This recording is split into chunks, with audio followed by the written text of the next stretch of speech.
सलाम पाकिस्तान 24 न्यूज़ के साथ मैं हूं वजाहत खान। सबसे पहले आपको बताएं, एनसीओसी का इजलास बगैर किसी नतीजे के ख़त्म हो गया है।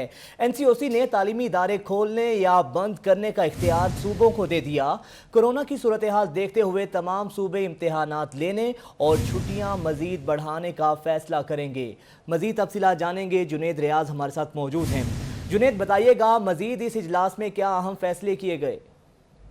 असल में जो वफाकी वज़ीर तालीम शफकत महमूद हैं वो बरतानिया के दौरे पर हैं और यही वजह है कि आज जो एनसीओसी का इजलास हुआ वो बगैर किसी नतीजे के ख़त्म हो गया और इसमें कोई अहम फैसले ना हो सके और इस हवाले से जो अख्तियारात हैं वो आप सूबों को दे दिए गए और सूबों ने अभी तक जो है वो साबका फैसलों को ही बरकरार रखा हुआ है, जिसमें ये कहा जा रहा है कि 2 अगस्त को तालीमी इदारे खुलेंगे और बोर्ड इम्तिहानात भी शेड्यूल के मुताबिक होंगे। ये अभी तक फैसले को बरकरार रखा गया, लेकिन फिर भी जो सूबे हैं उनका कहना है कि वो इस हवाले से जो हतमी फैसला है वो 30 जुलाई को करेंगे और इस हवाले से सूबों ने भी जो है वो अपने इजलास जो है वो बुला लिए और उसमें वो मुशावरत के बाद और जो कोरोना की मौजूदा सूरत हाल को डिस्कस करने के बाद जो है वो हतमी फैसला 30 जुलाई को करेंगे। जी ठीक है, बहुत शुक्रिया जुनेद आपका। कुछ बात करेंगे मकतूला नूर मुकद्दम की। नूर मुकद्दम पर क्या गुजरी, जाए वकूआ के खुसूसी मनाजिर सिर्फ 24 न्यूज़ पर। 24 न्यूज़ की टीम नूर मुकद्दम के कातिल जाहिर जाफर के घर पहुंच गई। मकतूला नूर मुकद्दम जान बचाने के लिए कहां कहां भागती रही और कौन कौन से दरवाजे तोड़े गए। सबसे पहले 24 न्यूज़ की स्क्रीन पर आप ये मनाजिर देख सकते हैं कि नूर मुकद्दम पर क्या गुजरी और जाए वकूआ के खुसूसी मनाजिर सिर्फ 24 न्यूज़ पर। 24 न्यूज़ की टीम नूर मुकद्दम के कातिल जाहिर जाफर के घर पहुंच गई। मकतूला नूर मुकद्दम जान बचाने के लिए कहां कहां भागती रही, कौन कौन से दरवाजे तोड़े गए, ये जानते हैं उस्मान मलिक से। उस्मान मलिक, बताइएगा इस बारे। जी बिल्कुल, मैं इस वक्त मौजूद हूँ इस्लामाबाद के सेक्टर F74 में, जहाँ पर नूर मुकद्दम को कत्ल किया गया। मेरे कैमरामैन अरसलान बलोच आपको दिखा सकते हैं कि ये मुलज़म का, सामने आप खिड़की देख सकते हैं, ये मुलज़म का रूम था जहाँ पर नूर मुकद्दम को तशद्दुद का निशाना बनाया और इसी खिड़की से नूर मुकद्दम जो है वो बाहर आई और इस ग्रिल तक आई, क्योंकि उसको बाहर जाने का कोई रास्ता नहीं मिल रहा था। दरवाज़ा लॉक होने की वजह से उन्होंने खिड़की से बाहर आई और इस जाली को आप देख सकते हैं, ग्रिल से उन्होंने नीचे छलांग लगाई और इस फर्श के ऊपर गिरी। और फर्श पर गिरने के बाद यहाँ पर गार्ड रूम आप देख सकते हैं, जहाँ पर गार्ड बैठा हुआ था और वो तमाम तर सूरत हाल अपनी आंखों से देख रहा था। और ख़ातून जो है नूर मुकद्दम वो वहाँ से रेंगते हुए इस गेट की तरफ आई, क्योंकि जब उन्होंने ऊपर से छलांग लगाई तो वो ज़ख्मी हो चुकी थी और उससे पहले मुलज़म ज़ाहिर की जानिब से उनको मुसलसल तशद्दुद का निशाना बनाया जा रहा था और उनके जिस्म पर 4 मुख्तलिफ मकामात पर चाकू से वार किया। जब खातून नूर मुकद्दम मकतूला जब यहाँ पर नीचे गिरी तो सीढ़ियों की मदद से मुलज़म वापस आया और उन्होंने बालों से घसीटती हुई नूर मुकद्दम को अपने बेडरूम में वापस लेके गए और बेडरूम में वापस ले जाने के बाद उनको मज़ीद तशद्दुद का निशाना बनाया। जो यहाँ पर गार्ड बैठा हुआ था उसने, जो मुलज़म के वालिदैन हैं, उनको कॉल करके मुसलसल सूरत हाल से आगाह करते रहे, लेकिन इनके वालिदैन की जानिब से किसी किस्म का कोई कदम नहीं उठाया गया। घर का ये दूसरा हिस्सा है, यहाँ से सीढ़ी लगाने के बाद जो रिहेबिलिटेशन का जो अमला था वो उसके कमरे में दाखिल हुए और दाखिल होने के बाद जब उन्होंने देखा कि मुकम्मल कमरा जो है वो खून में लथपथ हो चुका है और खून में लथपथ होने के बाद जब जो अमला अंदर गया था उसके ऊपर भी मुलज़म जाहिर जाफर की जानिब से हमला किया और यहाँ पर जो टीमें मौजूद थी, मज़ीद लोग जो हैं वो अंदर दाखिल हुए और अंदर दाखिल होने के बाद मुलज़म को रस्सियों से बांधा गया। यहाँ पर इस घर में CCTV कैमरे भी लगे हुए हैं। आप देख सकते हैं कि ये दाखिली दरवाजे पे CCTV कैमरा लगा हुआ है। इसके अलावा घर के चारों अतराफ जो है वो CCTV कैमरे लगे हुए हैं। ना सिर्फ जाहिर जाफर को पुलिस ने गिरफ्तार किया बल्कि जो 2 गार्ड्स थे जो यहाँ पर ड्यूटी पर मामूर थे उनको भी गिरफ्तार कर लिया है और मुलज़म के वालिदैन।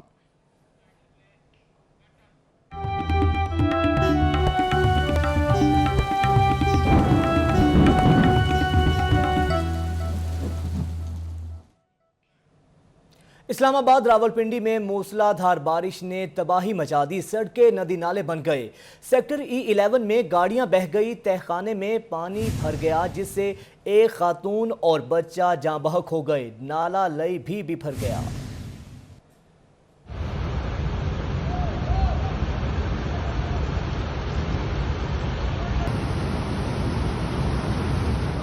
इस्लामाबाद रावलपिंडी में क्लाउड बर्स्ट ने सैलाबी सूरत हाल पैदा कर दी। सड़कें और गलियां पानी में डूब गईं। सेक्टर E11 में गाड़ियां पानी में कागजों की तरह बह गईं।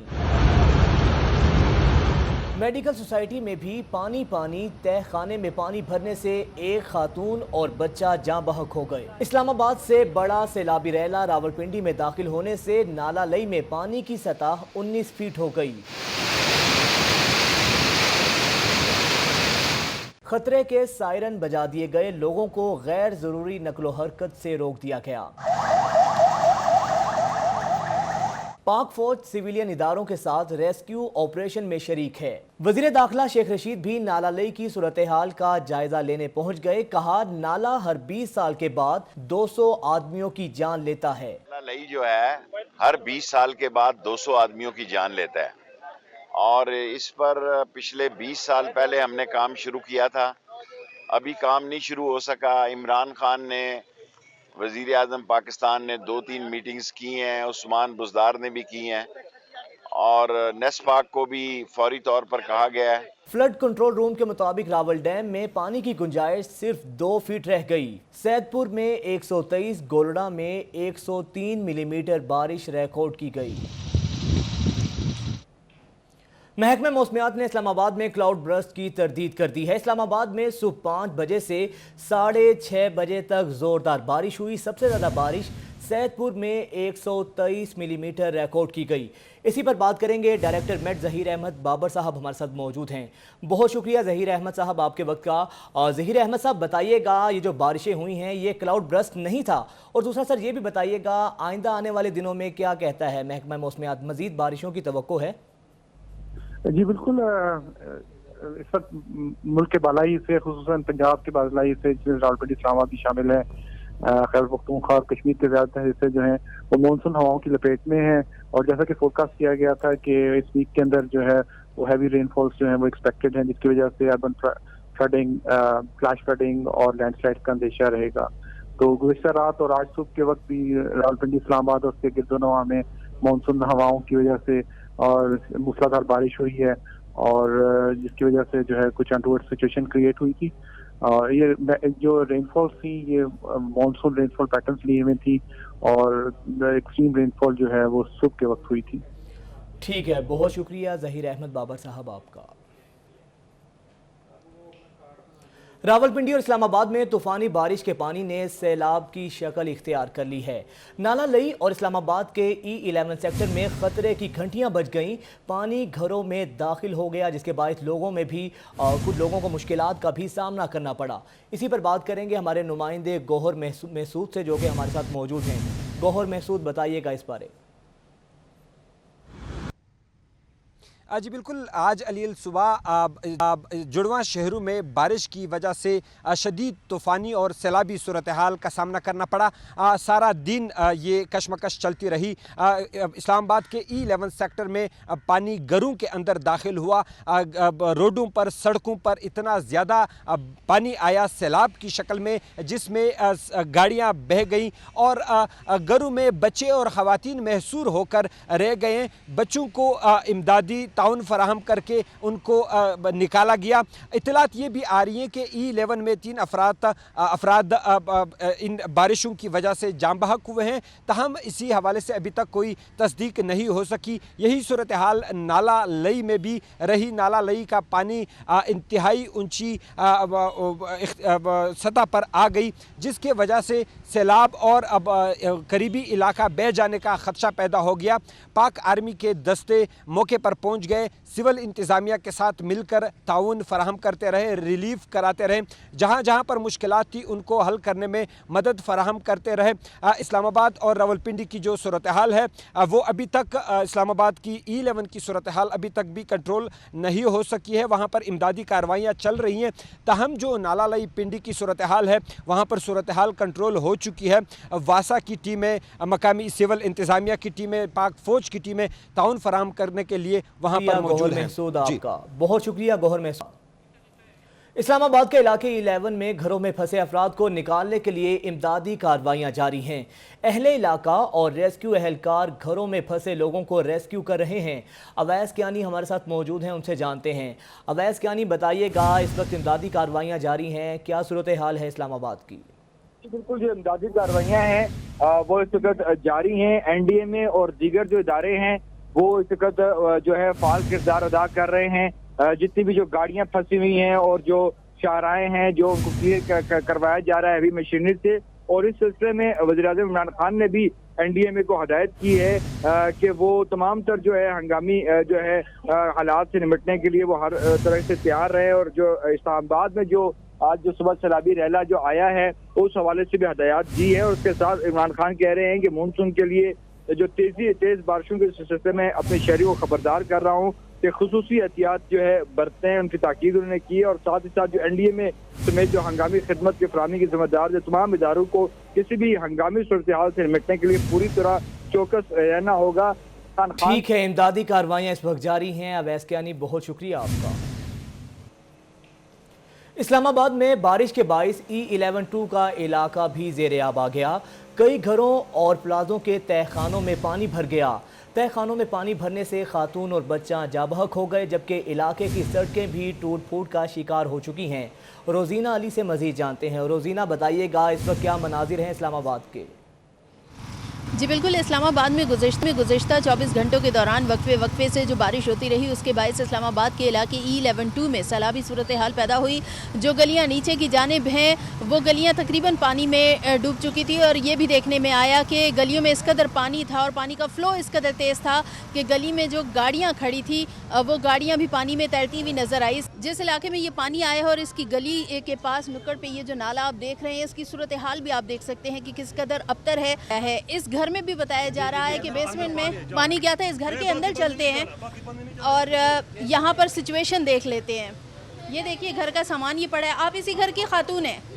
अच्छा, मुझे बताइए कि क्या किस तरह पानी जब आया तो इस वक्त क्या सूरत हाल थी, क्या टाइम था सुबह का? 4:30 बजे का टाइम था जब पानी आए है तो हम भागे, एकदम से आया, भागे हैं, बच्चों को खींच के बाहर लेके आए हैं। पता नहीं चला, एकदम से बेसमेंट भर गया, सब कुछ हमारा 2 घरों को तबाह हो गया, कुछ नहीं रहा। 1 मिनट के लिए सिर्फ हम आपको ये दिखा देते हैं, यहाँ पे सिर्फ हम आपको इनके बेसमेंट की सूरत हाल दिखा देते हैं।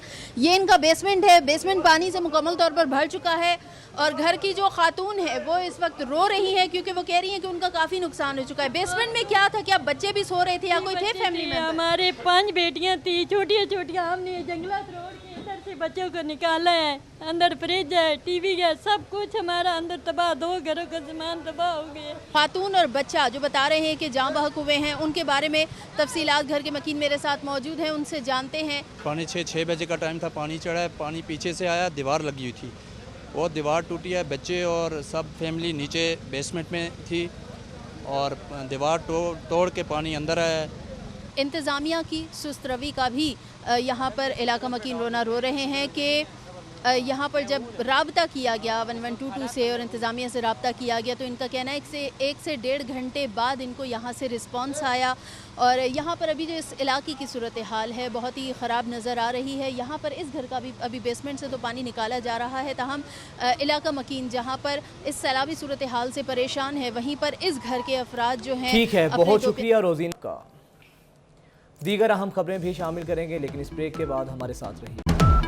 Welcome back. और अब आपको बताएंगे पंजाब हुकूमत सूबे में तालीमी इदारे 2 अगस्त से खोलने पर कायम है। सूबे में बोर्ड इम्तिहानात भी शेड्यूल के मुताबिक होंगे। कोरोना केस बढ़ने पर बच्चों को हफ्ते में 1 या 2 दिन बुलाने की तजवीज़ ज़ेर गौर है। जुनेद रियाज से मजीद जानते हैं। जुनेद, बताइएगा। जी, आज जो NCSE का इजलास हुआ है वो किसी नतीजे पर नहीं पहुंच सका क्योंकि वज़ीर तालीम जो है उसमें गैर हाजिर थे और वफाकी वज़ीर तालीम शफकत महमूद खुद भी बरतानिया के दौरे पर हैं, तो इस वजह से किसी नतीजे पर नहीं पहुंच सके। और अब जो है वो साबका फैसलों को बरकरार रखा गया है जिसमें 2 अगस्त से तालीमी इदारे खुलेंगे और बोर्ड इम्तिहानात भी शेड्यूल के मुताबिक होंगे। और इख्तियारात जो हैं ये सूबों के पास होंगे और सूबे अपनी मर्जी से जो कोरोना की सूरत हाल को देखते हुए मजीद छुट्टियाँ बढ़ा सकते हैं। और तालीमी इदारे कहा जा रहा है कि 2 अगस्त से ही खुलेंगे और अगर कोरोना की सूरत हाल बढ़ती है तो बच्चों को 1 रोज़ या 2 हफ्ते में 2 रोज़ जो है वो बुलाया जा सकता है। जी ठीक है, बहुत शुक्रिया जुनेद रियाज आपका। कराची में कोरोना की बिगड़ती सूरत हाल, महकमा सेहत सिंध ने कराची में 2 हफ्ते मुकम्मल लॉकडाउन की सिफारिश कर दी है। लॉकडाउन के हवाले से हतमी फैसला जुमे को होगा। तफसीलात जानेंगे, इक़्तिदार अनवर हमारे साथ मौजूद हैं। इक़्तिदार अनवर, बताइएगा, अब हतमी फैसला हो चुका है कि जुमे से लॉकडाउन लगाया जाएगा? देखिए, महकमा सेहत सिंध के जराए इस बात की तस्दीक करते हैं कि कराची में जो खौफनाक सूरत हाल है कोरोना की के तकरीबन 32% तक जो है ये वायरस जो है वो शहर भर में फैल गया है और मजीद मरीज जो है वो सामने आ रहे हैं। तो इसके बाद जुमे के दिन जो इजलास होने वाला वज़ीर सरबराही में, उसमें इतवार की रात 12 बजे से 2 हफ्ते के मुकम्मल लॉकडाउन की सिफारिश की गई है। महकमा सेहत सिंध इस बात की भी तस्दीक करता है कि इस बार NCOC और महकमा सेहत सिंध एक पेज पर है। विफाकी और सूबाई तमाम इदारे बंद होंगे, बस सर्विस को मुअत्तल किया जाएगा, जबकि सिंध हुकूमत ये दरख्वास्त कर दी गई ट्रेन सर्विस और जहाजों को भी 2 हफ्ते के लिए कराची आने से रोका जाए, क्योंकि मुसलसल केसेस में इजाफा हुआ है। महकमा सेहत सिंध समझता है कि कुछ लोग जो अंदरूनी मुल्क से यहाँ पहुंचे और जो कुछ लोग तफरीह के घर से नॉर्दर्न एरिया गए थे, उनकी वापसी के बाद अब कराची में जो हालात हैं वो ज़्यादा तशवीशनाक हैं। सरकारी अस्पतालों में बेड अवेलेबल। ठीक है, बहुत शुक्रिया इक़्तिदार अनवर आपका। नैब ने मालूम जब्बा स्कैंडल निपटा दिया है। वफाकी वजीर परवेज खटक और वज़ीर आज़म के प्रिंसिपल सेक्रेटरी आजम खान के खिलाफ केस चीफ सेक्रेटरी KP को भिजवा दिया गया है। इसी पर बात करेंगे, उस्मान खान हमारे साथ मौजूद हैं। उस्मान खान, बताइएगा, क्या मजीद डिटेल्स हैं आपके पास? जी बिल्कुल, चेयरमैन नैब के ज़ेरे सदारत एग्जीक्यूटिव बोर्ड का एक अहम इजलास हुआ जिसमें ये बड़ा फैसला हुआ। नैब ने वजीर दिफा परवेज खटक और प्रिंसिपल सेक्रेटरी वज़ीर आजम खान के खिलाफ मालूम जब्बा स्कैंडल को निपटा दिया है और नैब ने केस को निपटाते हुए चीफ सेक्रेटरी KP को भिजवाया, जिसमें कहा गया है कि मालूम जब्बा स्कैंडल की जो बेज़ाब्तियों को मजीद जांच पड़ताल के लिए चेक किया जाए, ये चीफ सेक्रेटरी को हिदायत की गई है। जिसके साथ ही साथ अगर हम इस केस की बात करें तो 2.5 साल से ज्यादा ये केस नैब KP में चला है और इसकी इन्वेस्टिगेशन होती है, जिसके बाद नैब एग्जीक्यूटिव बोर्ड ने जो नैब KP की रिपोर्ट थी उसको देखते हुए इस केस को निपटाते हुए चीफ सेक्रेटरी को भिजवा दिया। साथ ही साथ नैब के एग्जीक्यूटिव बोर्ड के इजलास में साबिक वज़ीर खजाना मिफ्ता इस्माइली के खिलाफ भी इंक्वायरी की मंजूरी दी है और नैब को हिदायत की गई है कि इसकी इंक्वायरी की जाए, तमाम पर चीजें हैं वो सामने लाई जाएंगी। ठीक है, बहुत शुक्रिया उस्मान खान आपका।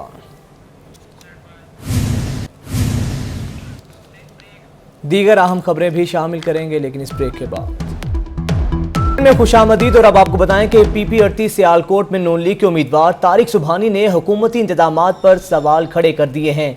इलेक्शन कमीशन से फिलफौर नोटिस लेने की भी अपील की है। फरहान एजाज से मजीद जानते हैं। फरहान, बताइएगा। 38 सियालकोट में खड़ा हूँ PP 38 में पाकिस्तान मुस्लिम लीग नून के कैंडिडेट चौधरी तारिक सुबहानी साहब मेरे साथ खड़े हैं। आइए उनसे बात करते हैं। जी, मैंने जैसे सुबह काफ़ी पोलिंग स्टेशन विजिट किए हैं, लेकिन अभी मेरे नोटिस में आना शुरू हुआ है कि कुछ खवातीन इन्होंने बाहर से मंगवाई हैं, बुलवा के तो उनको पोलिंग एजेंट शो कर रहे हैं और वो लीगली अलाउ भी नहीं है कि वो बाहर से किसी दस्का से या लाहौर से अगर कोई औरत आगे पोलिंग एजेंट बनेगी तो यकीनन उसमें कोई गलतफहमी है, उसमें कोई गड़बड़ है, उसमें वोट चोरी करने की कोशिश कर रहे हैं। और उसके साथ साथ हमारा कोड पठाना वाली गाँव है, वहाँ से एक रंगे हाथों बंदा पकड़ा गया है वोट चोरी करते हुए, डालते हुए। तो इंशाअल्लाह ताला हम ये इंतजामिया को बताना चाहते हैं कि ये फौरन इलेक्शन कमीशन इस पर नोटिस ले और अपनी हदायत जारी कर रहे हैं सारे सब रिटर्निंग अफसर को क्रॉस द बोर्ड सब पोलिंग स्टेशन पे कि जो हमारे पोलिंग एजेंट्स फीमेल्स और मेल्स हैं उनके ID कार्ड चेक करें। अगर वो ID कार्ड उनके लोकल हैं इस हल्के से तो वो पोलिंग एजेंट खड़े हो सकते हैं, वरना उनको फौरन इमीडिएटली वहाँ से रिलीव किया जाए। तारिक सुबहानी साहब का इलेक्शन कमीशन से ये मुतालबा है कि बिल्कुल नोटिस देते हुए। बहुत शुक्रिया आप। सियालकोट के हल्का PP 38 में मुतअद्दिद पोलिंग स्टेशन में बारिश का पानी जमा हो गया है। इस वक्त सूरत हाल क्या है, जानते हैं राना शहजाद से। जी राना शहजाद, आगाह कीजिएगा। सियालकोट में ज़िमनी इलेक्शन के हवाले से अगर बात की जाए तो ज़िमनी इलेक्शन की गहमा गहमी तो इस वक्त रूज पर है। वक्फे से बारिश का सिलसिला भी जो है वो जारी है।